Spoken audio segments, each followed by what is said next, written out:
Yaklaşık yarım saattir sisin içindeyim. Şurada bir tepeye geldim. Burada diyorum ki bir tepe olmaması gerekiyor.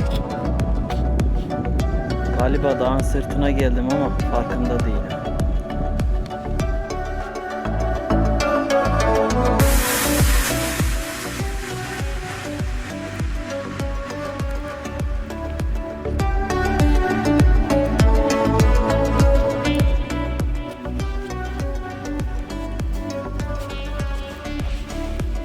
Yaklaşık yarım saattir veya bir saattir sisin.